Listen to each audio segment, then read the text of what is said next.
मी फिरायला चालले होते आणि जिथं मी कायम या पिल्लांना मी खायला घालते तिथं ती माझी वाट बघत बसली होती।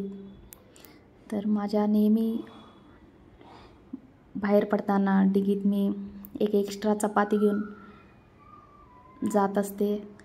तर ही चपाती मी त्यांना खायला घातले। तर त्या चपातीचं मी छोटे छोटे तुकडे केले आणि माझ्याकडे एकच चपाती होती। तर मी त्यांना